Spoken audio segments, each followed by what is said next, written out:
इस फिल्म की कहानी भविष्य की है, जब दुनिया काफी बदल गई थी। ये बदलाव तब आया जब अतीत में इंसानों ने पृथ्वी के संसाधनों को हद से ज्यादा इस्तेमाल किया। इससे पृथ्वी मरने लगी।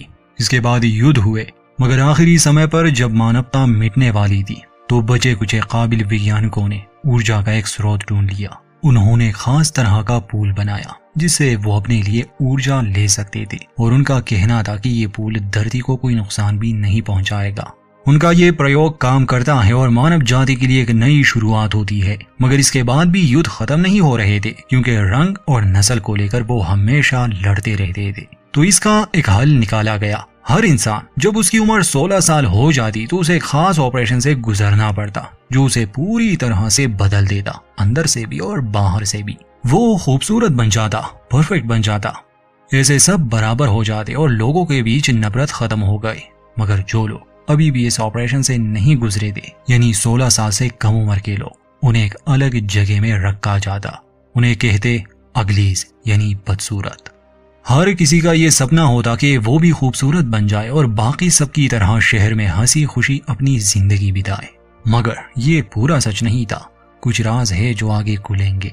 यहाँ हम कहानी की मुख्य किरदार टैली से मिलते हैं। टैली 3 महीने बाद 16 साल की हो जाएगी, जिसके बाद उसे भी खूबसूरत बना दिया जाएगा। टैली बेसब्री से प्रिटी होने का इंतजार कर रही थी। वो लगातार मिरर पर एक ऐप का इस्तेमाल करके खुद को एक फिल्टर में देखती ताकि वो देख सके कि सर्जरी के बाद वो कैसे दिखेगी। यहाँ टैली का सबसे अच्छा दोस्त है पेरिस, और बचपन से ही वो एक दूसरे को नोज और स्क्विंट बुलाते हैं। नोज असल में पेरिस था क्योंकि उसकी नाक बड़ी थी, और अजीब सी आंखें होने की वजह से टैली को स्क्विंट नाम दिया गया था। कभी कभी ये दोनों कर्फ्यू के समय ब्रिज पर जाते और खास चश्मे का इस्तेमाल करके प्रिटीज को शहर में पार्टी करते हुए देखते, क्योंकि इन लोगों को वहां जाने की इजाजत नहीं थी जब तक इनकी सर्जरी ना हो जाए। टैली के 16 साल पूरे होने में अभी 3 महीने थे, लेकिन पेरिस बड़ा हो चुका था और उसका ऑपरेशन कल होने वाला था। ये दोनों एक दूसरे को पसंद भी करते थे और दोनों की ही ये ख्वाहिश थी कि वो खूबसूरत बने। इनके हाथ पर जख्मों के निशान भी थे।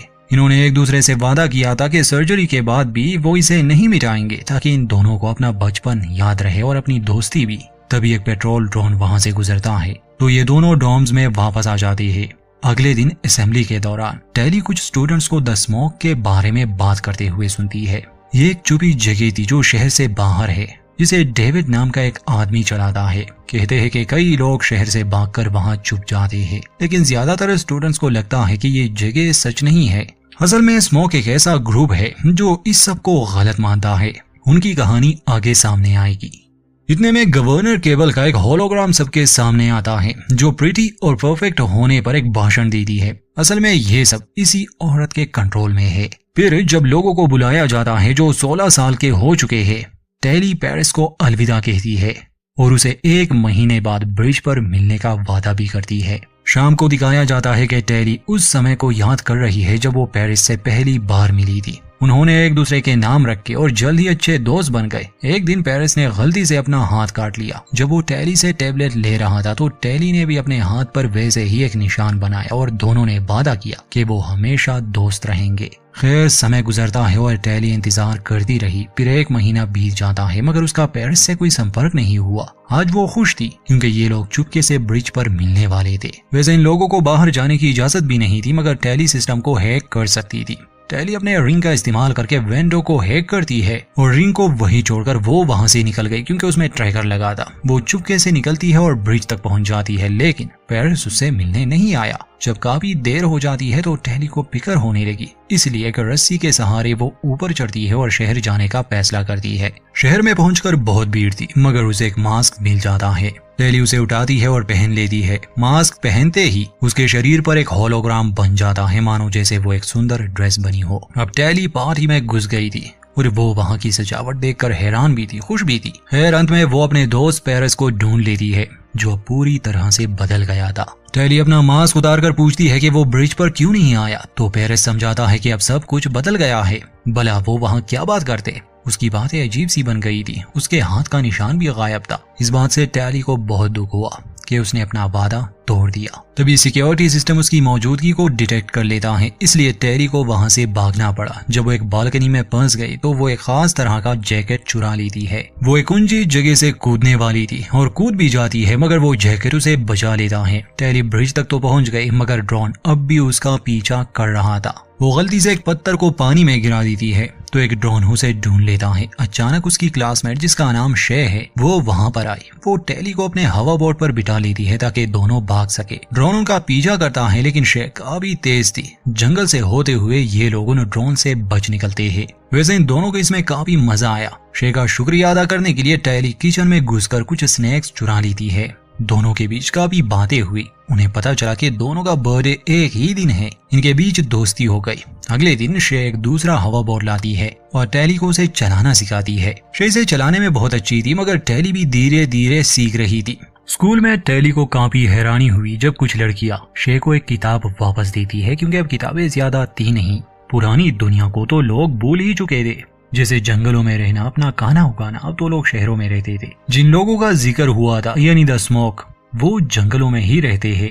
टेली डर रही थी कि कहीं उन्हें सजा के तौर पर ऑपरेशन से मना न कर दिया जाए, लेकिन शे उसे यकीन दिला रही है कि सिस्टम सबको प्रेटी बनाना चाहता है, तो वो फिक्र ना करे। खैर समय गुजरता है। अब टेली ने भी वो किताब पढ़ ली, मगर उसे बस प्रेटी बनना था। शे उसे हवा बोट चलाना सिखाती रहती है और बदले में टेली अपने रिंग का इस्तेमाल करके ज्यादा खाना चुरा रही थी। टेली को पता चलता है कि शे को प्रीटी बनने में कोई दिलचस्पी नहीं, जो कि अजीब था। आखिरकार टेली हवा बोट को अच्छे से चलाना सीख गई। एक दिन जब टेली शे को किताब वापस दे रही थी तो कहती है कि काश उस खूबसूरत जगह को वो देख पाती, और शे अपनी दिल की बात उसे कह देती है कि सर्जरी करना इतना भी अच्छा नहीं। साथ ही वो बताती है कि स्मोक असली है। वो लोग जंगलों में रहते हैं, एक आजाद जिंदगी जीते हैं। शाम को शे टेली को जंगल के किनारे तक ले जाती है, मगर वो अपने रिंग्स को वहीं छोड़ दिया ताकि सिस्टम को पता ना चले। वो एक पुराने शहर के खंडरों तक पहुंच जाते हैं और शे टेली को पुरानी चीजों के बारे में बताने लगी। फिर वो कहती है कि वो उन लोगों के पास जाने वाली है जो जंगलों में रहते हैं, यानी द स्मोक। वो अपनी सर्जरी नहीं करवाना चाहती। ये जानकर टेली को काफी अजीब लगा। शे उसे अपने साथ आने का कह रही थी, मगर टेली नहीं आना चाहती थी क्योंकि उसे प्रीटी जो बनना था। तो असल में शे आज ही निकलने वाली है डेविड नामी लड़का जो उन लोगों का लीडर है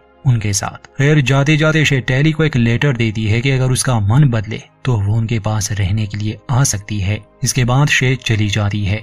कुछ दिन बाद टेली 16 साल की हो गई, मगर उसके अलावा बाकी सबको सर्जरी के लिए ले जाया जाता है। इससे वो काफी परेशान थी कि उसने कितना इंतजार किया। टेली को एक एयरक्राफ्ट की मदद से केबल के पास लाया गया, जहां केबल शे के बारे में पूछती है कि वो कहां गई। टेली झूठ बोलने की कोशिश कर रही थी, मगर केबल को पता चल जाता है। केबल कहती है कि शे खतरे में है क्योंकि डेविड ने उसका दिमाग धोखे से बदल दिया है और वो लोगों को जबरदस्ती ले जाते हैं।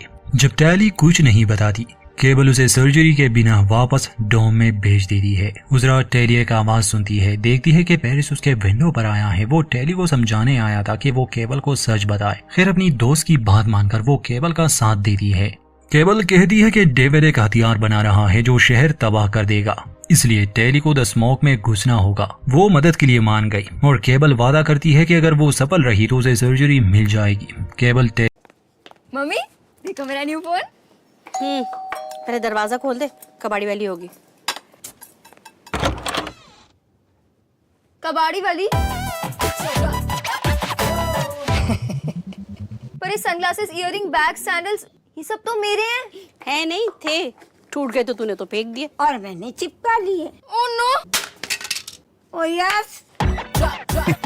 फेंको नहीं, जोड़ो फेविक्विक।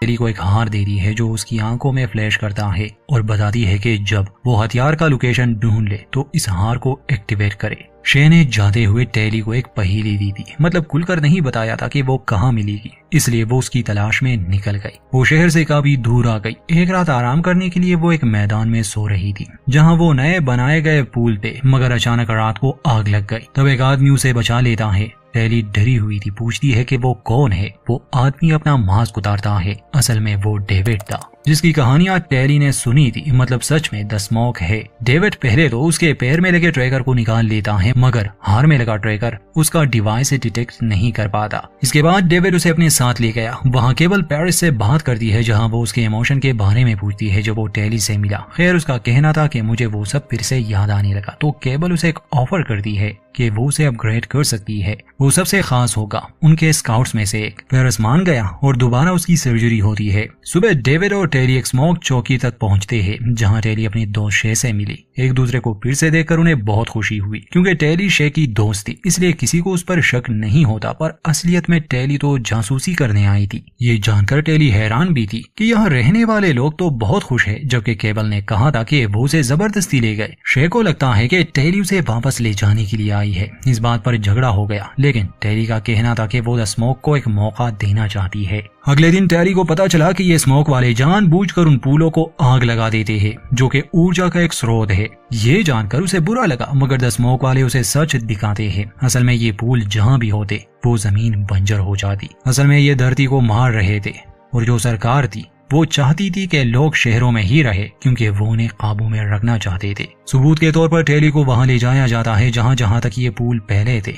टेली को तब यकीन आता है जब वो अपनी आंखों से ये सब देख लेती है। ये पुल तो सच में जमीन को बर्बाद कर रहे थे। इनके पास एक पुराना हेलीकॉप्टर था जिसे इन लोगों ने अब सोलर एनर्जी में बदल दिया था। एक दिन जब ये उन पुलों को आग लगा रहे थे तो स्काउट्स का इन पर हमला हुआ, जिसमें शे बाल बाल बची, क्योंकि वो आग में गिरने वाली थी। मगर टेली अपनी जान की परवाह किए बिना उसे बचा लेती है। खैर ये लोग उस जगह से तो निकल आए, मगर उनमें से कुछ अब टेली पर इल्जाम लगा रहे थे कि इसी की वजह से उन्होंने हमें ढूंढा। मगर डेविड को टेली पर भरोसा था, इसलिए वो बच जाती है। मगर असलियत में वो नेकलेस जो टेली ने पहना था वो एक ट्रैकर था। खैर ये लोग वहीं पड़ाव डालते हैं और रात वहीं पर बिताते हैं। अगले दिन टेली को द स्मोक कम्युनिटी में ले जाया जाता है। टेली देखती है कि वहाँ सभी लोग अगली है, जैसे वो खुद को समझती थी। ये जंगलों में रहते थे, मिलजुल कर काम करते, अपना खुद का खाना उगाते। यहाँ कोई रूल्स नहीं थे जैसे सिटी में हुआ करते हैं। ट्रेन ट्रैक्स को रिसाइकल करके ये अपने टूल्स बनाते, लेकिन कोई हथियार नहीं, क्योंकि ये युद्ध नहीं चाहते थे। टेली को तो बताया गया था कि ये लोग किसी तरह का हथियार बना रहे हैं जिससे ये शहर को तबाह कर देंगे, तो टेली अपनी आंखों से वो देखना चाहती थी। मगर ऐसा कुछ भी उसे नहीं मिला, बल्कि यहाँ वो काफी अच्छा समय बिताती है। वो सब कुछ कर पाती है जो उसने आज तक नहीं किया, अलग तरह का खाना खाना, सबके साथ अच्छा समय बिताना। डेविड उसे क्रॉसबो चलाना भी सिखाता है। डेविड टेली को कहता है कि उसने कभी सिटी नहीं देखी, क्योंकि उसका जन्म यहाँ हुआ है। अपने परिवार के साथ ही वो बड़ा हुआ। टेली को ये सुनकर हैरानी हुई, क्योंकि उसे अपने माता पिता के बारे में ज्यादा नहीं पता। फिर डेविड उसे ग्लव्स गिफ्ट करता है। उस समय द स्मोक का एक मेंबर हमले में जख्मी वापस आया। उसका कहना था कि स्काउट्स बहुत करीब आ चुके हैं और शायद उन्हें हमारा ठिकाना भी मिल जाए। ये स्काउट्स पहले से ज्यादा तेज और शक्तिशाली है। इस बात से स्मोक वाले घबरा गए। बाद में शे जब टेली के हाथों में डेविड के दिए हुए ग्लव्स देखती है तो उसे खुशी भी हुई, और अब वो जानना चाहती थी कि क्या वो वापस जाना चाहती है या यहाँ रहना चाहती है। मगर टेली ने अभी तक कोई फैसला नहीं किया था। अगले दिन जब टेली डेविड से मिलती है, वो उसे बताती है कि उसने शहर को बर्बाद करने वाले एक हथियार की अफवाह सुनी थी। तो डेविड उसे कैंप से दूर एक घर में ले जाता है। वहाँ टेली डेविड के माता पिता एस और मैडी से मिली, जो सारी किताबों की रखवाली करते थे। वो पहले सरकार के लिए कॉस्मेटिक सर्जन थे, लेकिन कुछ टेस्ट को देखकर उन्हें शक हुआ। बाद में पता चला कि सरकार लोगों को कंट्रोल करती है, उनके दिमाग में बदलाव करके। सर्जरी तो बस एक बहाना है। इस ऑपरेशन के कारण कई लोगों की जान भी चली गई, जो सरकार ने छुपाया। जब केबल को पता चला कि एज और मैडी को सच का पता चल चुका है, तो उसने उनकी सारी रिसर्च चुरा ली। जो लोग सरकार के लिए काम करते थे, जैसे डॉक्टर्स, उन्हें असल में एक इलाज दिया गया था ताकि वो काम करते वक्त क्लियर सोच सके। इसलिए डेविड के माता पिता ने शहर से भागने का फैसला किया और जंगल में रहकर नॉर्मल तरीके से बूढ़े होने लगे। वो इलाज को फिर से बनाने का तरीका ढूंढ रहे थे, लेकिन एक सिंथेटिक कंपाउंड उनके पास नहीं था। उनके पास सिर्फ एक बेस सीरम ही है। असल में यही वो वेपन था जो शहर को बर्बाद कर सकता था। ये वहाँ की सरकार को लगता था, मगर असल में ये इलाज उन लोगों को वापस से ठीक कर सकता था जिनकी सोच या जिनकी यादों को खत्म कर दिया गया है। उनसे मिलने के बाद टेली अपना नेकलेस आग में फेंक देती है और उसने अभी यहाँ रहने का फैसला किया। वो डेविड को सच बताना चाहती थी, मगर डेविड को उस पर विश्वास था। नेकलेस की वजह से अब शहर वालों को लोकेशन का पता चल चुका था। तो अगले दिन केबल अपने स्काउट्स के साथ यहाँ पर हमला करती है। उसके लोग बड़े शक्तिशाली थे, इसलिए सबको बंदी बना लिया जाता है। टेली डेविड के साथ छुपने की एक जगह ढूंढ रही थी, लेकिन डेविड बाहर जाकर मदद करना चाहता था। टेली उसे रोकती है क्योंकि स्काउट्स उनसे बहुत शक्तिशाली है। दोनों चुपके से उस जगह पहुंचते हैं जहां सब लोगों को इकट्ठा किया गया था। टेली को दुख होता है ये देखकर के पेरिस अब एक स्काउट बन चुका है। एज और मैडी को भी पकड़ लिया गया था और तभी केबल वहां आती है। वो डेविड का पता पूछती है, वो दोनों कुछ नहीं कहते तो केबल पेरिस को एज को मारने का हुक्म देती है। डेविड और टेली उसे रोकने के लिए भागते हैं, लेकिन देर हो चुकी थी। फिर केबल सबको बताती है कि टेली उसके लिए ही काम करती थी, उसने हमें इस जगह की लोकेशन भेजी और ये जानकर सबको उससे नफरत होने लगी, यहाँ तक कि डेविड को भी। उस समय मैडी चुपके से सीरम डेविड के पॉकेट में डाल देती है। केबल अनाउंस करती है कि सबको अब सर्जरी दी जाएगी। टेली लड़ने की कोशिश करती है, वो डेविड को लिए वहां से निकल गई, मगर बाकी सबको ले जाया गया। जब वो चले जाते हैं तो डेविड वो सब कुछ इकट्ठा करने लगा जो एक रेस्क्यू मिशन में काम आ सकता था। टेली उसके पास जाने की कोशिश करती है, लेकिन वो उस समय उस पर छुरी से वार करने वाला था, लेकिन अपने आप को वो रोक लेता है। टेली उसकी मदद करना चाहती थी ताकि बाकी लोगों को बचा सके, लेकिन डेविड को अब उस पर विश्वास नहीं था। टेली समझाती है कि वो उसकी मदद के बिना शहर में नहीं जा सकता क्योंकि डेविड कभी शहर गया ही नहीं। खैर वो बात मान गया और टेली की मदद से वो शहर में दाखिल हुए। टेली सिस्टम को हैक करना जानती थी और उसे पता था कि उन लोगों को कहाँ कैद किया गया है। ये काफी चालाकी से उस जगह में पहुंचते हैं, उन लोगों को आजाद भी कर लेते हैं। टेली को पता चलता है कि शे वहां नहीं है। कॉरी बताता है कि शे को पहले ही सर्जरी दी जा चुकी है। डेविड, टेली और मैडी शे को ढूंढने निकलते हैं, लेकिन जब वो लैब तक पहुंचे तो देर हो चुकी थी। शे को प्रिटी बना दिया गया था, वो पूरी तरह से बदल गई थी। टेली रोते हुए माफी मांगती है, लेकिन शे कहती है कि उसे ये सब पसंद है। इतने में केबल और पेरिस भी वहां पहुंचते हैं, जो तीनों को जबरदस्ती मशीन में डाल देते हैं ताकि उन्हें सर्जरी दी जा सके। प्रोसेस शुरू होता है, लेकिन नीडल चलाने से पहले ही स्मोक का हेलीकॉप्टर वहां आ गया। कॉरी फ्लेम थ्रोवर से आग बरसाता है। केबल और पेरिस को भागना पड़ा, मशीन डैमेज हो जाती है, इससे सिस्टम फेल हो गया और ऑपरेशन रुक जाता है। तीनों बाहर निकलते हैं और टेली शे को पकड़ लेती है, जबकि मैडी कपबोर्ड से वो कंपोनेंट निकाल लेती है जो उसे चाहिए था। उसके बाद बाहर निकलने के लिए जब ये छत पर पहुंचे तो सामने ही पेरिस खड़ा था, जिसे देखकर सब डर गए। टेली उसके पास जाती है, उससे बात करने, समझाने और शायद वो समझ भी जाता। वो टेली को छूता है, मगर डेविड को लगा शायद वो उसे मारने वाला है, इसलिए वो उसकी ओर भागकर उसे धक्का दे देता है, जिससे वो वहां से लटक गया।